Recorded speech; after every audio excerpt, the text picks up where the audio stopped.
우리는 예배자로 나온다라는 게 얼마나 귀한 건지 잘 모르죠. 근데 여러분 많이 그렇잖아요. 우리가 사고가 났다. 예배자리에 나올 수 있겠어요? 어려워요. 그렇잖아요. 어, 하나님이 인도하고 보호하셔야 우리가 이 자리에 앉을 수 있어요. 여러분 앉아가 감사기도 했습니까?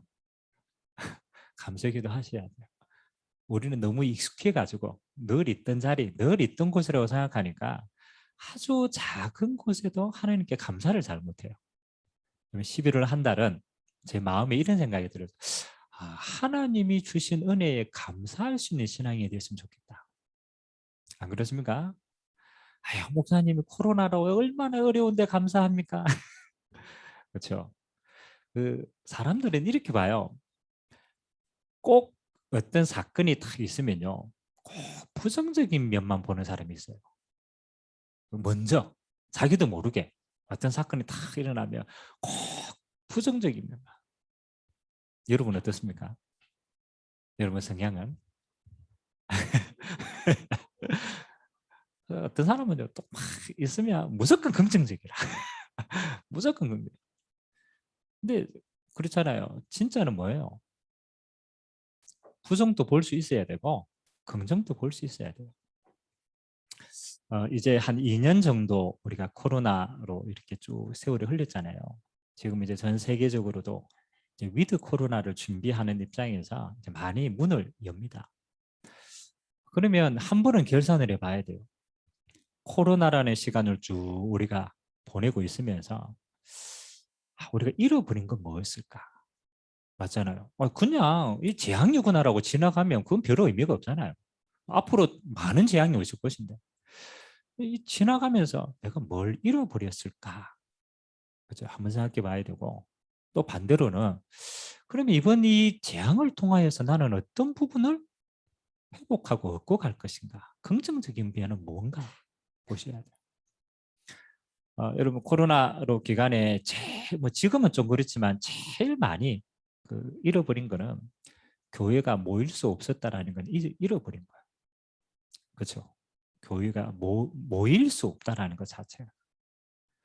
여러분 못 모이니까 여러분 어떻든가요? 그렇죠? 못 모이니까 어떻든가요?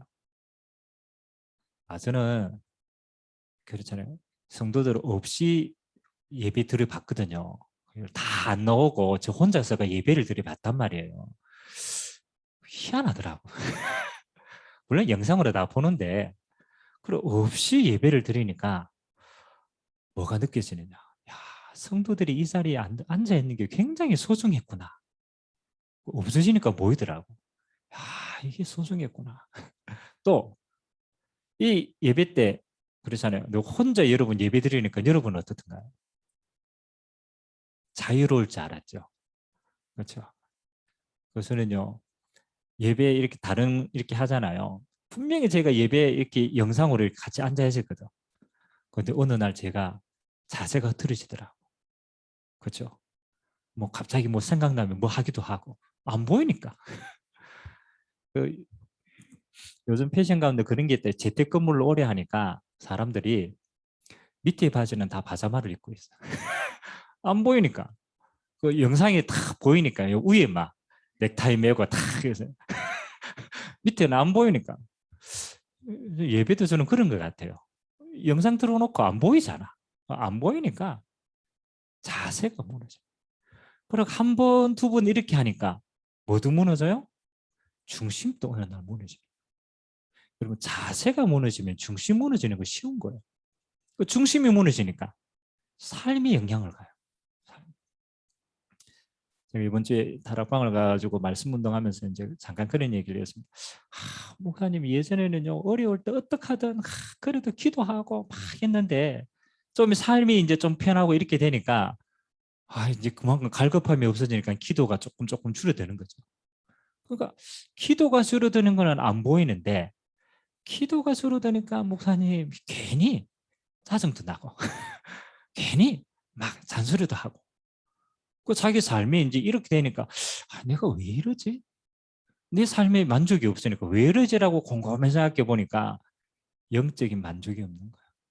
그러니까 내 삶의 영향력이 드러나더라. 여러분 우리가 예배를 한 번 안 드리고 뭐 오고 안 오고 그거 별로 중요하지 않습니다. 근데 차츰 중요한 걸 빼앗기더라. 영적인 걸 빼앗기고 마음의 평안을 빼앗기고 시간이 지나니까 육신적인 것도 가시와 은근키가 삶에 드러나더라. 그럼 우리는 삶에 이런 많은 부분을 빼앗겼을 때 생각을요, 요걸 채워야 되겠다고 생각하면 안 채워집니다. 왜? 그게 무너진 게 아니기 때문에. 어디부터 채워야 돼요? 영적인 것부터 채워야 돼요. 다시 말하면 예배의 중심과 예배의 자리와 은혜부터 회복하는 게 먼저입니다. 그러면 다른 건 탁 따라오게 되어 있어요. 그래서 코로나로 우리가 많은 자세가 많이 무너질 수 있다. 그럼 장점은 뭘까요? 여러분 코로나로 인해 가지고 하나님 주신 긍정적인 측면은 뭐라고 생각합니까? 긍정적인 거. 제가 우리 전도팀들하고 한 달에 한 번요 줌으로 영상 예배를 잠깐 드립니다. 근데 그 줌으로 드리는 거는 어떻게 되냐면요, 뭐 가까이 있으면 만나면 되는데 우리 저 이제 안동이나 이렇게 흩어진 데 있잖아요. 흩어진 데는 우리가 가서 예배를 드렸는데 지금은 영상으로 시공간을 초월해가 같이 만나요. 아멘. 그러니까 꼭 나쁜 게 있는 것만 아니라 시간과 공간에 아껴가지고 비대면으로 많은 부분들을 응답받을 수 있는 거예요. 그래서 하나님이 좋은 쪽으로는 우리의 지경을 넓힐 수 있는 축복을 주셨다. 뭐 우리 홍콩에 우리 제자들 우리 대학에서는 훈련을 시키는데요. 예전에 우리가 1년에 한 번씩 돈 사들고 가가 일주일씩 캠프하면서 그 훈련 시켰거든요. 지금은 그렇게 안 하잖아요. 영상으로 하잖아요. 영상으로 일주일에 한 번씩 훈련시켜요. 그러니까 뭐예요? 안 가도 되는 훈련의 응답들을 찾을 수 있었다. 그래서 좋은 쪽으로는 237의 많은 부분의 빈 곳을 채울 비대면이라는 응답을 받았다. 아멘. 여러분 활용하세요. 자세와 중심은 무너지면 안 돼요. 그건 우리가 가져야 돼요. 그러나 도구는 얼마든지 활용할 수 있어요. 여러분의 지경을 넓힐 수 있는 축복을 하나님이 코로나라는 기관을 통하여서 우리에게 이 축복을 허락하신 줄 믿습니다. 자, 오늘 우리가 받을 응답이 사도행전 17장에 데살로니가 교회에 대한 응답이에요. 교회. 오늘 데살로니가 교회가 어떻게 세워졌는가를 오늘 보는데요. 저는 서론에 이제 이런 마음이 들더라고요. 바울이 교회에 서신을 몇 개 보냈어요. 빌립보 교회도 보내고 고린도 교회도 보내고 이제 교회로 서신을 보냈단 말이에요. 그런데 바울의 서신서 가운데 교회로 보인 서신서 가운데 칭찬한 교회는 많지 않아요. 다 교회에 문제 생겨가지고 막 그 문제에 대한 답을 줬거든요. 근데 딱 한 교회 칭찬했어요. 딱 한 교회. 얼마만큼 칭찬했느냐? 너희 때문에 마게도냐와 아가에 있는 많은 교회들이 힘을 얻었다. 너희 교회가 응답받는 거 보고 다른 교회들이 막 힘을 얻었다. 그 너희가 본이 되는 교회가 되었다. 이 바울이 이렇게 칭찬한 교회가 있단 말이에요. 그 교회가 어느 교회일까요? 그렇죠. 그 교회가 데살로니가 교회. 그리고 그냥 우리는 데살로니가 교회 오늘 처음 세워지는 걸 보지만 바울이요 데살로니가 교회는요 본이 될 만큼 응답을 받았대요. 저는 마지막 때 교회가 많이 무너져요. 코로나 이후에도 무너진 교회들이 많거든요. 그래서 하나님이 보실 때 지금 우리에게 뭐가 필요하냐면요. 본이 되는 신앙인이 필요하고 본이 되는 교회가 필요하다. 그냥 우리가 신앙생활 잘해 그 정도 수준이 아니고 진짜 본이 되는 응답받는 나 한 사람 때문에 무너진 많은 사람을 세우기를 원하신다. 데살로니가 교회처럼 올바른 응답 받으니까요. 무너진 많은 교회들이 힘을 얻고 같이 세워졌어요. 그래서 이 데살로니가 교회는요. 서론에요. 제가 첫 번째 생각했어요. 이 교회는 시작이 올바른 교회였구나. 시작이 올바르다. 여러분 어떤 일이든지 가면 갈수록 계속 좋아지는 게 있고요. 가면 갈수록 자꾸 무너지는 게 있어요. 맞죠? 차이는 시작이 어떠냐가 차이입니다. 시작이 올바르면 시작할 때 좀 약해 보이는데 가면 갈수록 되어집니다. 왜? 그건 시작이 빨랐기 때문에. 근데요, 시작이 커요. 막 화려한 것처럼 보여. 근데 시작이 틀렸다. 그럼 어떻게 될까요? 그럼 가면 갈수록 안 돼요. 그리고 여러분들이 삶도 마찬가지입니다. 지금까지 쭉 흘러왔는데 안 되는 부분이 있잖아요. 있어요, 없어요? 많잖아요. 있는 게 아니고 많잖아요. 그럼 우리가 이렇게 하다 보면 계속 하다 보면 안 되는 부분이 계속 있단 말이에요. 그럼 오르는 부분, 안 되는 부분 자꾸 생기면 고민해요. 이거 어떡하지? 막 고민합니다. 저는 반대로 해요. 그 안 되는 부분을 결과를 보지 말고 뭘 봐라? 시작점을 봐라. 시작이 틀렸기 때문에 가면 갈수록 안 되는 거다. 그럼 갱신하려고 하지 말고 새롭게 시작해야 된다. 왜? 시작 자체가 틀린 거예요. 오늘 데살로니가 교회는요, 시작이 발랐기 때문에 끝도 발랐어요. 아멘. 그러면 오늘 우리 마음에 담아야 돼요. 데살로니가 교회는 어떻게 시작했길래 이 사람들이 이렇게 본이 되었을까? 한번 보겠습니다. 17장 3절을 한번 같이 한번 읽어봅시다. 뭐 내용이 많은데 그 가운데 가장 첫 번째 내용입니다. 17장 3절. 자, 같이 읽겠습니다. 시작. 뜻을 풀어 그리스도가 해를 받고 죽은 자 가운데서 다시 살아나야 할 것을 정언하고 이르되 내가 너희에게 전하는 이 예수가 곧 그리스도라 하니. 아멘. 그럼 바울이 유대인의 회당에 들어가서 새 안식일 3주 동안 메시지를 3번 했거든요. 주제가 뭐였느냐? 모세오경. 그 당시에 성경은 모세오경입니다. 구약 성경이니까. 그 모세오경을 다 뜻을 풀었어요. 모세오경 내용을 풀어가지고 한 가지를 딱 전한 겁니다. 뭐? 너희를 구원하기로 오실 그리스도가 누구냐? 그게 포인트예요. 그리스도가 누구냐? 그래서 모세오경의 그리스도의 조건이 뭐냐니까 너희를 위하여 죽을 것이다. 십자가에 죽을 것이다. 그리고 반드시 부활할 것이다. 그분만이 누구다? 메시아가 될 수 있다. 그러니까 성경을 풀어가지고 그리스도의 구원 조건을 쭉 이야기하고 난 다음에 이야기한 거예요. 너희가 십자가에 못 박아 죽인 저 예수님이 부활하셨다. 이 예수님이 누구라고? 그리스도다. 주제는 하나밖에 없어요. 예수가 그리스도다. 그 말은 예수 믿어 구원받는 유일한 걸 생각한 거예요. 그러니까 이 헬라인과 귀빈과 이방인들이요 자세히 들어봤어요. 그냥 듣는 게 아니고 복음을 자세히 들었단 말이에요. 그런데 이 복음이 역사가 일어납니다. 자, 성경 구절 한 구절을 더 찾아봅시다. 데살로니가 전서. 바울이 데살로니가 이제 교회에 편지한 내용도 한번 살펴봐야 될 거 아닙니까? 데살로니가 전서. 빌립보서, 골로새서, 그 다음에 이제 데살로니가입니다. 데살로니가 전서 1장 5절을 한번 보도록 하겠습니다. 데살로니가 전서 1장 5절. 제가 가진 성경은 329면입니다. 신약 성경 329면. 찾았으면 우리 같이 한번 읽도록 하겠습니다. 시작.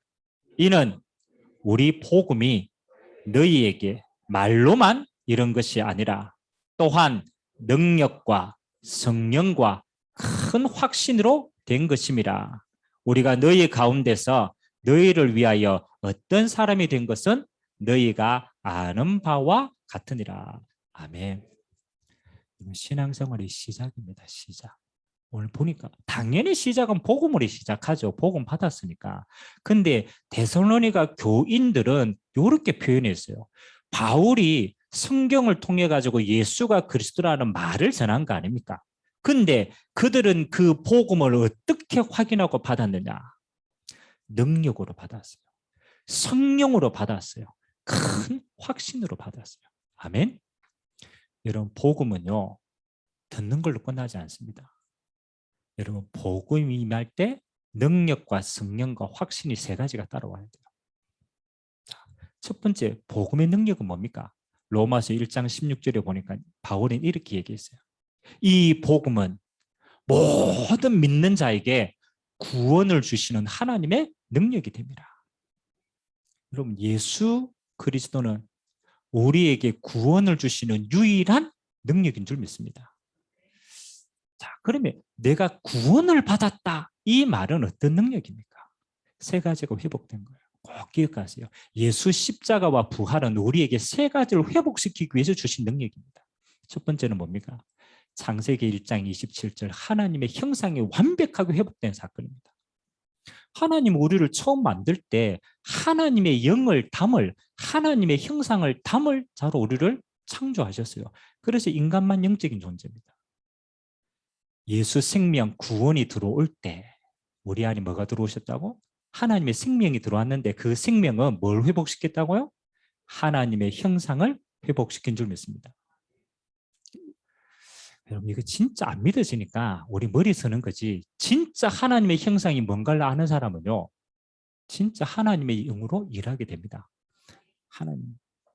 더 구체적으로는요. 창세기 2장 7절을 보니까 하나님이 그 코에 생기를 불어넣으시니 뭐가 됐다고? 생명이 되었다. 하나님이 우리 안에 영혼을 생명으로 회복시켰다.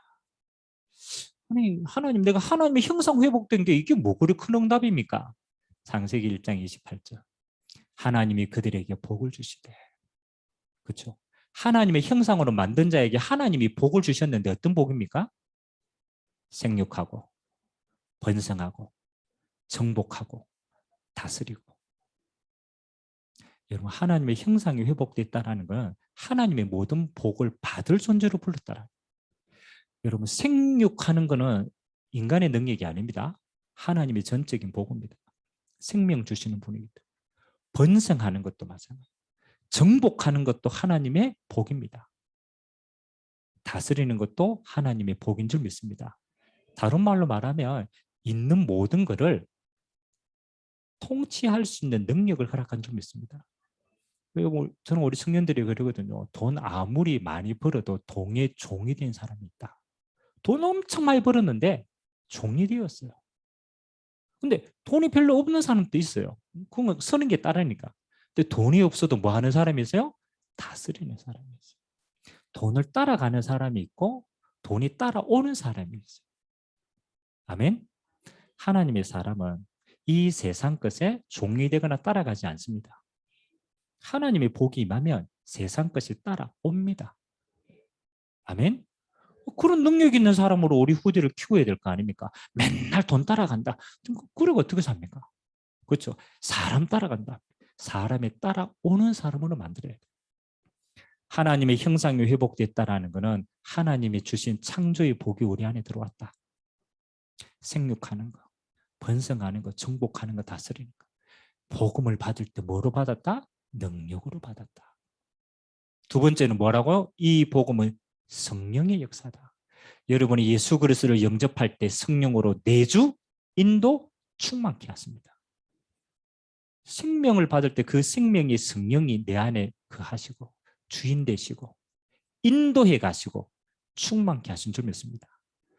여러분 정말로 알면 우리의 기도는 딱 한 가지밖에 없어요. 저는 아무리 생각해도 우리 황 교사님 다락방가 그 얘기 잠깐 했거든요.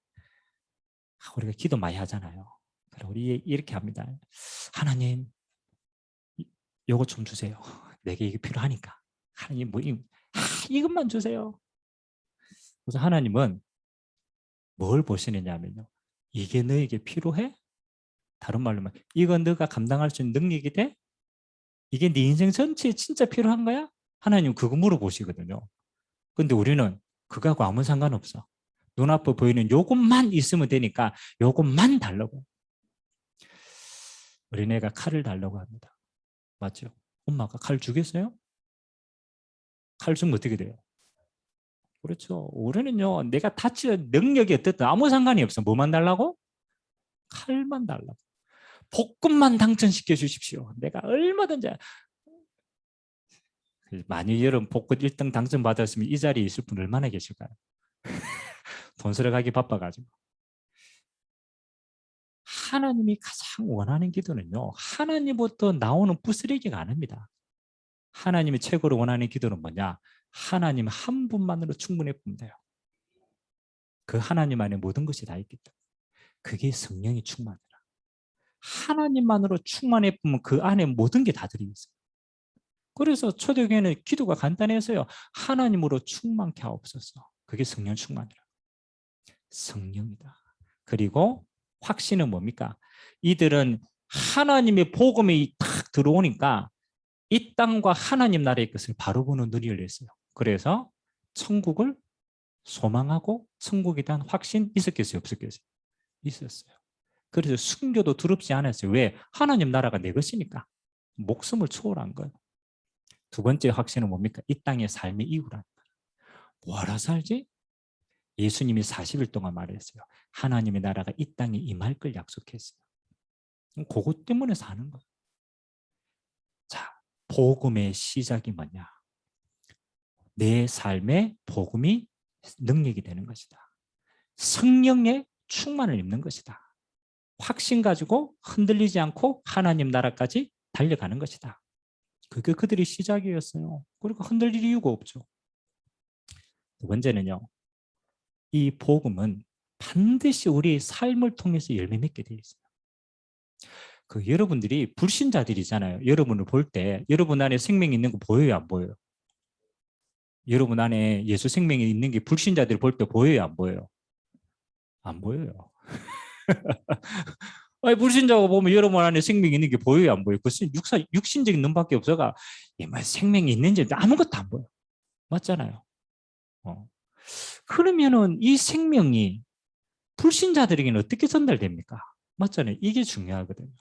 그래서 나오는 응답이 데살로니가전서 1장 3절이 그 응답입니다. 복음은 반드시 열매로 드러난다. 그 열매가 어떤 것인가? 우리 함께 합독하도록 합니다. 데살로니가전서 1장 3절 시작. 너희의 믿음의 역사와 사랑의 수고와 우리 주 예수 그리스도에 대한 소망의 인내를 우리 하나님 아버지 앞에서 끊임없이 기억하미니. 아멘. 믿음, 소망, 사랑. 이 세 가지는 하나님 주신 가장 큰 축복입니다. 근데 미안하지만 눈에 안 보여요. 믿음 눈에 보입니까? 안 보여요. 사랑 눈에 보입니까? 안 보여요. 소망 눈에 보입니까? 안 보여요. 근데 요 세 가지는 반드시 열매로 드러납니다. 그렇기 때문에 불신자는 그 뭘 보고 여러분을 하나님의 사람으로 안다고? 그 열매를 보고 아는 거예요. 열매를 보고. 첫 번째 열매가 뭡니까? 믿음의 열매입니다. 히브리서 11장을 우리는 믿음장이라고 그러거든요. 이 믿음이 얼마나 그래서 역사가 일어났느냐면 칼로 켜고 사람 순교하는데도 이 믿음 가진 사람들은 순종. 한 번도 굴복하지 않았어요. 그만큼 역사가 일어났단 말이에요. 저는 여러분의 삶에 그렇죠. 진짜 믿음의 역사 있게 되길 주님의 이름으로 기도합니다. 봐야 돼요.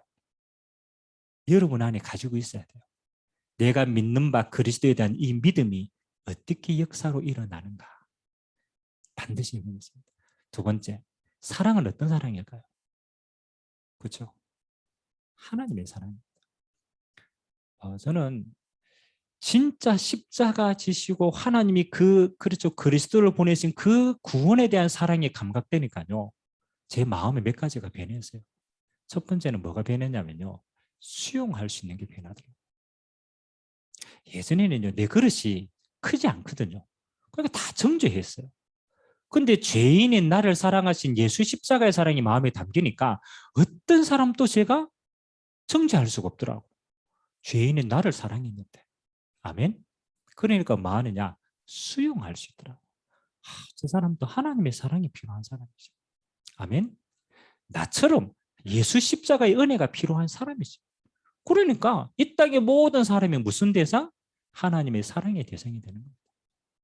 여러분, 하나님의 사랑을 가진 사람은 뭐 할 수 있다고? 수용할 수 있다. 수용할 수 있다. 그 수용이 첫 번째입니다. 그러면 수용하는 자는 뭐 할 수 있습니까? 그 영혼을 위해서 수고할 수 있어요. 수고할 수 있어요. 그러면 제가 이번에 온통 우리 온세상통 그 글을 적으면서 교회에 대한 이야기를 조금 적었거든요. 한국 교회. 지금 이제 코로나 때문에 한국 교회 실추가 많이 됐잖아요.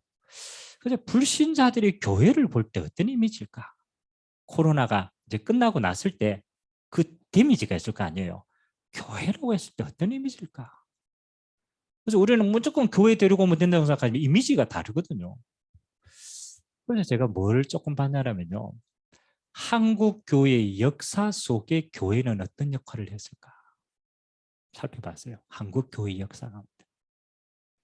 여러분 우리 일제시대 때 3.1운동 할 때 그 시발점이 33인의 민족 지도자들이 3월 1일 날 자립 독립을 선포했거든요. 33인. 여러분 그 33인 가운데 기독교인이 몇 명인지 아십니까? 33인이 글로 독립극을 적었는데 그 33인 가운데 기독교인이 몇 명이 있을까요? 뭐다 이러면 너무 욕심이고 다른 종교 지도자들도 있었으니까 기독교인이 16명이 있었습니다. 16명. 그 말은 단순히 기독교인이 있었다가 말이 아니고 진짜 하나님을 믿는 사람이 뭐 했다? 민족의 아픔을 알고 지도자로 민족을 위해 헌신하는 사람이었어요. 사랑을 가지고 있으니까 뭐 하는 거요? 그 사랑이 나라 사랑으로도 연결됐더라. 아멘? 사랑이 수구로 드러났잖아. 우리가 잘 알듯이 6.25 전쟁으로 많이 어려움을 겪고 있을 때 유엔에서 파병을 해야 되냐 말아야 되냐 큰 기로에 있었어요. 그 당시 유엔 안보리는 만장일치가 아니면요 파병을 못해요. 근데 분명히 러시아 소속국이니까 안보리 소속국 분명히 러시아 사람들은 전쟁을 일으킨 배우니까 분명히 반대할 거란 말이죠. 그럼 러시아 사람이 와서 결정해 보면 안 돼요. 그 당시에 부산에서요 안보리 결정이 있기 전에 부산에 피난 온 목사님과 장로님들이 교회에 모여가지고 금식기도 했어요. 이 민족을 두고 특히 유엔에서 결정되어진 그 중요한 사안들을 두고요. 목사님들이 몇천 명이 모여가 기도했어요. 근데 희한하죠. 러시아 이 사람들이 차를 타고 오는데 차가 펑크가 났어요. 역사에 있는 이야기예요. 차가 펑크가 나가지고 도저히 그 시간에 회의에 참석을 못하는 거예요. 그래서 안보리 회의에서 러시아 지각회가 못 온 상태에서 회의를 진행했어요. 만장일치로 한국의 파병을 결정했어요. 우연일 수 있죠. 그러나 이 민족을 위해서 처음으로 목사님과 장로의 교파 초월해 가지고 모든 걸 초회가 딱 하나 되어 가지고 민족을 위해서 기도하는 그 시간에 하나님이 그런 역사도 일으켰어요. 아멘. 그런 비화도 있구나. 6.25 전쟁 이후에 한국 교회가요 굉장히 많은 부분에 이 민족이 다시 세워지는데 토대를 많이 헌신했어요. 교육으로, 선교로 많이 했어요. 그래서 저는 그걸 보면서 코로나 이후에 다시 한국 교회가 이 민족을 위해서 본이 되고 헌신해야 될 중요한 시간표가 아니겠냐. 저는 그걸 사랑의 수구라고 생각했어요. 아멘. 가지고 있어야 돼요. 진짜 하나님이 이 민족과 현장을 두고 사랑으로 수고할 수 있는 자. 소망의 인내 당연하죠. 하나님 나라가 내 것이기 때문에 당연히 갈 수 있는 거죠. 자, 마지막 세 번째입니다. 복음이 능력과 성령과 확신으로 시작입니다. 이 복음이 우리의 삶에는 역사와 수고와 인내로 드러나야 돼요. 그러면 우리가 주님 앞에 서는 그날까지 이 복음을 마지막에는 어떻게 누리면 되냐는 거예요. 그게 우리 인생의 중요한 거 아닙니까? 데살로니가전서 5장 우리 16절에서 18절 한번 보겠습니다. 바울이 데살로니가 교회를 칭찬을 막 하고 마지막 담보하는 내용입니다. 권면하는 내용입니다. 그 권면이 오늘 저와 여러분의 남은 권면 되길 주님의 이름으로 기도합니다. 데살로니가전서 5장 16절에서 18절 합심으로 한번 같이 읽도록 하겠습니다. 시작. 항상 기뻐하라. 쉬지 말고 기도하라. 범사에 감사하라. 이것이 그리스도 예수 안에서 너희를 향하신 하나님의 뜻이니라. 아멘. 바울이요 과감하게 얘기했어요. 너희가 하나님 앞에 서는 그날까지 이것 하고 와라. 이게 하나님의 절대적인 뜻이다. 이야기했어요. 세 가지 우리가 늘 알고 있는 거 아닙니까? 항상 기뻐해라. 아멘. 목사님 어제 싸웠는데요. 맞잖아요. 어제 지금 부부싸움 해가지고 난리인데 지금 항상 기뻐하라. 이게 말이 됩니까? 안 그럽니까? 항상 기뻐하래요. 결론부터 내렸잖아요. 어떻게 목사님이 쉬지 않고 기도합니까? 밥도 먹어야 되고 일도 해야 되고 해야 될 일 얼마나 많은데 그렇잖아요. 기도해요. 범사에 뭐 하라고? 감사하시기 바랍니다. 아휴, 말은 쉽죠, 목사님. 일을 하락하니까 우리가 마음에 담기는 담는데 자, 모든 하나님의 말씀은요 의미를 알아야 내게 응답이 돼요. 우리는요 신앙생활을 단어를 인식하거나 포장을 해가 인식할 때가 많아요. 진짜 의미가 뭔지를 잘 몰라요. 여러분 의미를 아는 게 응답의 시작입니다. 그렇다면 생각해 봐야 돼요. 아니 어떻게 항상 기뻐할 수 있게 어떤 의미일까? 항상 기뻐할 수 있는 이유가 뭘까?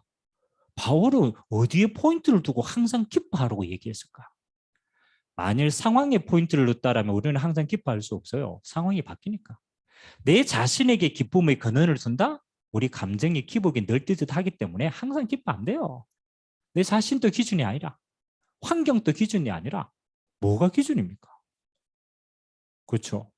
뭐가 기준이 되었길래 우리가 항상 기뻐할 수 있고 기뻐해야 됩니까? 의미가 뭡니까? 바울이 이 말을 했을 때 진짜 의미를 뭘 심어주려고 합니까? 여러분이 항상 기뻐해야 될 이유가 뭐라고 생각합니까? 그렇죠? 저는 어떤 상황, 문제, 환경 와도 그거는 지나가는 겁니다. 기뻐할 이유 딱 한 가지 있더라. 하나님이 나와 함께 하십니다. 저는 아무리 고민해봐도 항상 내게 있는 것 딱 하나밖에 없어요. 내가 세상 끝날까지 너희와 항상 함께 있으리라. 부활하신 주님이 생명 가진 그리스도인들에게 약속한 겁니다. 내가 세상 끝날까지 너희와 뭐 하겠다? 항상 함께 하겠다. 여러분 전능하신 하나님이 여러분과 24시 쉬지도 주무시다가 함께한다. 기뻐할 일이에요? 슬퍼할 일이에요? 근데 우리 기뻐해야 안 해요? 안 하죠. 왜? 내 능력으로 사니까. 꼭 기뻐하지 않는 이유가 어디에 있습니까? 맞잖아요. 거기에 있는 거. 그래서 저는 아무리 생각해도 항상 기뻐해야 될 이유 거기에 있어요. 전능하신 하나님이 쉬지도 내 안에 24시간 함께 하시는 거야. 아멘? 문제 왔다. 내 눈으로 보니까 문제지. 전능하신 하나님의 눈으로 보면 문제 아닙니다. 아멘? 어려움 왔다. 내 눈으로 보니까 어렵지.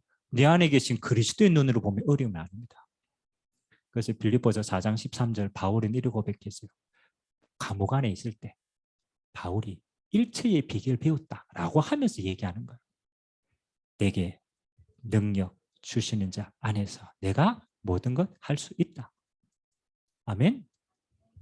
24시간 내가 그리스도 예수 안에 하나님이 나와 함께 하는 것이기 맞기 때문에 뭐라고? 이게 기쁨이다.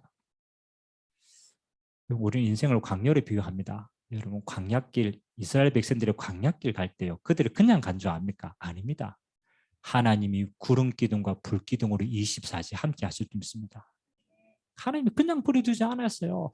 불 기둥과 구름 기둥으로 성막으로 하나님이 만나와 매출하기를 24시간 그들을 인도하신 줄 믿습니다. 우리는 가나안 땅으로 인도해 가시는 거예요. 항상 기뻐하려. 저는 한 가지밖에 하나님이 나와 함께 하십니다. 여러분 신앙에 굉장히 중요한 응답의 위인들은 다 이거 누렸습니다. 다윗 시편 23편 1절에 뭐라고 고백합니까? 여호와는 나의 목자시니 내게는 뭐가 없다? 부족함이 없다. 맞습니까? 이 다윗이 누린 거 환경이 아니었어요. 그 당시에 바울은 죽음의 위기 상황이 있었어요. 근데 그 상황에 있지 않고 내가 어디 안에 있다고? 내 목자 대신 하나님이 내를 인도의 가운데 있다. 노예 가운데 있던 요셉이 창세기 39장 2절에 이렇게 고백합니다. 노예로 팔려갔는데 성경은 이렇게 기록하죠.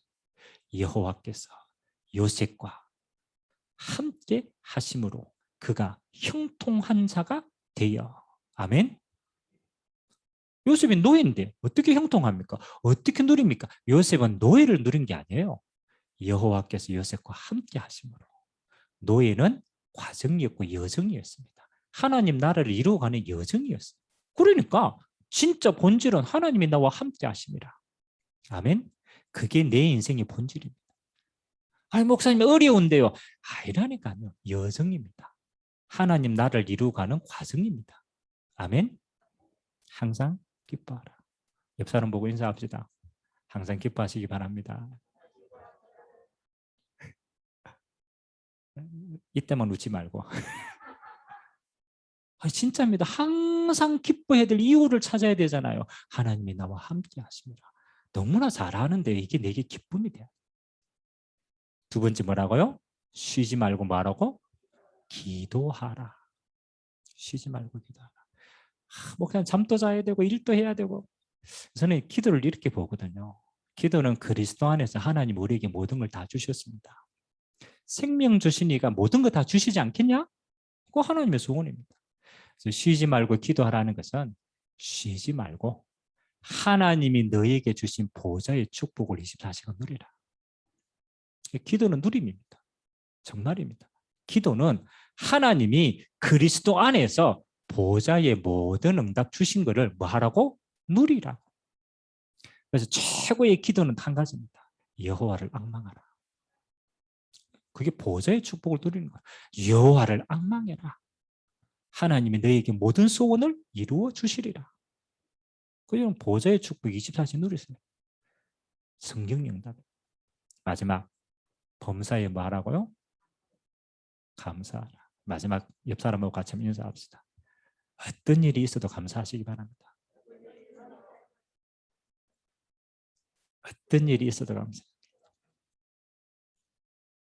제가 늘 마음에 담고 있는 성경, 그렇죠. 감사라고 얘기했을 때 저는 이 성경 구절이 마음에 많이 담기더라고. 우리 같이 한번 마지막으로 한번 읽어봅시다. 로마서 8장. 로마서 8장. 여러분 마지막 결론으로 여러분 마음에 딱 담으시기 바랍니다. 26절에서 28절까지. 여러분이 항상 감사해야 될 가장 중요한 이유입니다.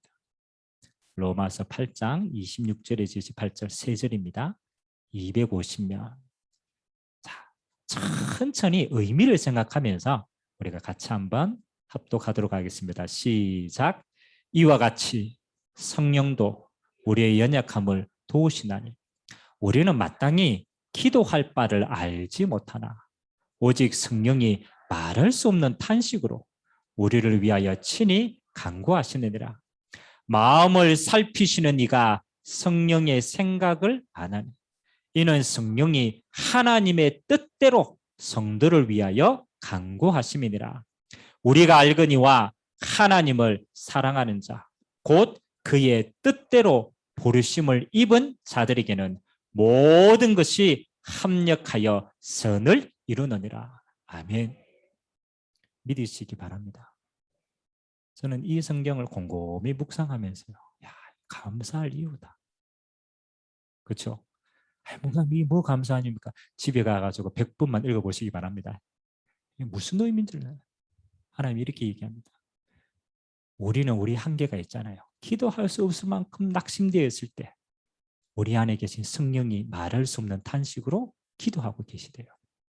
하나님 뭘 기도합니까? 라고 보니까 27절에 마음을 살피시는 이가 성령의 생각을 아는데 성령이 하나님의 뜻대로 성도를 위하여 간구하심이라. 중요하다고 생각합니다. 우리에게 일어나는 모든 일 속에 뭐가 있다고요? 아니 우리에게 일어나는 모든 일 속에 뭐가 있다고요? 하나님의 뜻이 있다. 이해됩니까? 하나님이 이유 없이 주신 거 하나도 없어요. 우리에게 일어나는 모든 일 속에 하나님의 뜻이 있대요. 그래서 성령께서 그 뜻을 알게 하신대요. 그리고 결론으로 하나님을 사랑하고 그 뜻대로 부르심을 입은 자들에게는 모든 것이 합력하여 뭘 이룬다고? 선을 이룬다. 저는 결론을 딱 가졌어요. 저는 갈등 하나입니다. 복음, 그리스도 안에서 끝났다. 내 인생 끝. 아멘. 더 이상 갈등할 일 없어. 그리스도 안에서 완성됐는데 뭐 끝. 그 다음에 내게 일어나는 모든 일, 하나님 나라를 위한 여정인데 그 여정의 결론은 하나다. 그 여정의 결론은 하나다. 죽을 일이든 살 일이든 망할 일이든 망하지 않는 일인데 그 모든 일의 여정은 하나다. 그게 뭐라고 합니까? 합력하여 선을 이루는데 하나님의 선은 하나밖에 없어요. 하나님의 선이 뭐겠어요? 그렇죠. 하나님의 선은 하나입니다. 이 땅에 모든 사람이 복음을 받는 것. 그거밖에 없어요. 내게 복음 주신 하나님이 이 복음이 모든 사람에게 증거되기를 원하는 거예요. 합력하여 선을 이룬다. 저는 이 말을요, 내 유익이 아니라니까. 하나님의 계획을 보면 하나님의 절대 선. 다른 말로 하나님의 나라가 이 땅에 이루어지는 도구다. 그렇죠? 그래서 여러분 정말로 여러분 모든 일어나는 일 하나님은 뭡니까? 선을 이루는 도구다. 하나님의 나라가 임하는 시간표다. 자, 예를 한번 들어봅시다. 여러분 남편이 돈을 너무너무 잘 벌어. 좋아 보이겠어요? 안 좋아 보이겠어요? 그렇죠. 여러분 남편이 어느 날 개과천선해가지고 막 어마어마하게 일해가지고 막 갑자기 터져가지고 돈을 어마어마하게 벌어와. 좋겠어요? 안 좋겠어요? 좋죠. 이게 남편 구실을 하는구나 이러면서 어른이 좋다고 생각하면 합력하여 선을 이루구나. 네 남편이요. 돈이 많으니까 딴 생각을 하게 되는 거야. 우리 마누라 만족이 별로 안 돼. 그렇죠? 그러니까 이제 돈이 많으니까 이제 시간도 조금 날 거 아닙니까? 돈이 많으니까 이제 환경도 좀 레벨도 좀 달라질 거 아닙니까? 근데 주변의 사람들이 하나하나씩 붙게 됩니다. 뭐 돈 떼가려고 꽃뱀도 갖다 붙고 여러분 돈 많은 남자 누가 싫어합니까? 밖에 나가면요 달라붙어요. 그 어느 날 이 남편이 이제 생각이 바뀐 거예요. 내가 지금 너무 가정적이었네. 세상에 이래 좋은 게 많네. 손대기 시작합니다. 맞죠? 세상에 간만 놔둔다니까요. 다 술집에 가니까요. 다 돈 쓰니까요. 얼마나 좋아하는지. 싹싹. 남편이 하나 둘씩 마음에 구멍이 생겨요. 딴짓하게 딴 돈을 참. 축복입니까? 저주입니까? 그렇죠. 아니 제가 진실 현실을 얘기하는 거잖아요. 감당할 그릇이 안 되는데 부어주었다. 반드시 탈납니다. 그러니까 여러분 막돈 못 벌어오는 거 막 구박하는데 여러분 감사하시기 바랍니다. 하나님이 꼭 맡겨 주셨구나. 아멘. 진짜잖아요. 꼭 맡겨 주셨다니까요. 꼭 맡게. 아니 목사님 그래도 여러분 진짜 그러면 여러분 낙동강 오리알 된다니까. 딱 맡겨 주셨어요. 목사님 우리 남편이 이리 어려운데요. 가만히 생각해 보세요. 이 남편이 정말 어려울 때 그 어려움이 하나님을 만나는 계기가 되었다. 과연 손해입니까? 이 남편이 이 땅에서 영원한 하나님의 나라를 소유하게 되었다. 손해입니까? 손해 아닙니다. 이 남편이 이 상속에서 영원한 하나님을 만나는 계기가 되었구나. 축복이다. 아멘. 여러분 그렇다고 하나님 맨날 어렵게 하시는 분입니까? 그렇지 않습니다. 진짜 하나님 만나고 하나님의 능력을 받으면 그때부터 주어지는 부와 응답은 다 용도가 다릅니다. 그때부터 제정신 차려요. 내가 이 돈을 진짜 하나님 나라를 위해서 가치 있게 쓰임받아야 되겠구나. 내가 진짜 하나님 나라를 위해서 쓰임받아야 되겠구나. 그때 주시는 힘은 다른 힘인 줄 믿습니다. 그때는 하나님이 부어주셔도 감당할 그릇이 돼요. 아멘. 그럼 생각해 보세요. 하나님은 뭐를? 하나님 내 중심을 받으시는구나. 내가 하나님의 것을 아무리 받아도 하나님의 나라를 위해서 쓸 그릇이 되면 하나님은 채워주신다. 어떤 것이든 그렇습니다. 그래서 우리 모든 성도님들은 이제 진짜 세상을 정복하는 진짜 응답 받으시기 바랍니다. 진짜 힘을 얻어라. 왜? 이유가 있으니까. 그래서 그런 의미에서 합력하여 선을 이루는 뭐라고? 여정이다. 정말입니다. 갈등하지 마시고 고민할 여러분의 그릇을 키우시기 바랍니다. 자, 그러면 마지막 결론.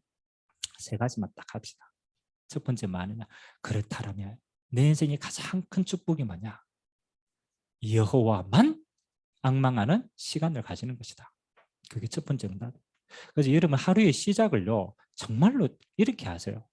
내 하루에 딱 눈 뜨면요 진짜 시작을 그리스도 예수 안에서 다 주셨기 때문에 하나님의 영으로 충만케 해달라. 그거 하나만을 두고 진짜 깊이 있게 기도하세요. 다른 거 하지 말고 하나님, 네 구원받고 네 가는 여정이 하나님 나를 이룬 여정이기 때문에 아무런 갈등할 게 없어요. 하나님, 내게 오늘 약속하신 성령으로 충만케 하옵소서. 그 힘을 내게 진짜 달라. 저는 새벽에요 진짜 기도하면 아무것도 변한 게 없는데요. 하나님의 성령이 임재하면요. 진짜 육신의 힘도 생기더라. 아멘? 힘납니다. 그 힘이 있어야 세상을 이길 거 아닙니까? 그래 진짜 깊이 있게 하세요. 하나님의 성령으로. 예수 이름의 성령으로 역사합니다. 그 다음에 낮 시간대 일어나는 일이 많잖아요. 그때 다 우리가 못 기도하잖아요. 그래서 여러분 낮 시간대는 뭐 하느냐? 생각으로 답을 찾는 기도를 하세요. 모든 것에 하나님은 답이 있다. 그래서 어떤 일이 일어났을 때도요. 이거 무조건 좋다 나쁘다 판단하지 말고 사건이 일어났을 때 뭐가 있다고 이 속에? 하나님의 답이 있다. 그래서 여러분 무조건 문제 일어났다고 두려워하지 말고 이렇게 하지 마세요. 하나님의 답이 있다. 이 답이 뭐지? 내가 갱신하는 게 답인가? 그렇잖아요. 내가 이거 뭘 하는 게 하나님 앞에서 답을 찾는 기도하면 하나님 여러분에게 문제에 답을 찾아보면 그 문제에 대해서 문제가 안 됩니다. 모든 일에는 답이 있다. 생각을 통해서 기도하면서 답을 찾아라. 그게 모든 사건입니다. 마지막 세 번째, 자기 전에는 깊이 있게 좀 치유를 하세요. 우리 각인뿌리 체질이 워낙 하나님이 아닌 걸로 가득 찼기 때문에 깊이 있게 하나님 내 영육 간의 모든 연약한 부분에 하나님의 성령으로 치유해달라고. 세 가지만 딱 하세요. 아침 일어나서는 뭐? 포커스가 힘없는 것이다. 낮 시간에는 모든 일이 생각을 통해서 뭐 하는 것이다? 답을 찾는 것이다. 자기 전에는 뭐 한다? 힘을 치유되는 시간이다. 치유되는 시간. 깊이 있게. 그럼 이게 뭐 힘듭니까? 우리 삶 살아가면서 늘 있는 일인데 맞죠? 그래서 요 시간은 따로 가지세요. 다니엘은 하루에 3번씩 기도 시간에 따로 있었어요. 그래서 마음과 자세를 딱 가지고 요 시간을 여러분의 인생의 최고의 시간으로 만들게 되길 주님의 이름으로 기도합니다. 하나님은 기도 가운데 모든 거 주신 줄 믿습니다. 누리시면 돼요. 힘 얻으면 증거 주시면 간증하면 돼요. 그거 보고 전도라고 얘기합니다. 증거 주시면 말하는 거는 누구나 알 수 있어요. 자, 우리 한 3분 정도 곰곰이 오늘 주신 말씀들 생각하면서 이번 한 주간 나는 이 응답을 어떻게 누릴 것인가를 두고 곰곰이 기도하면서 정리하도록 하겠습니다.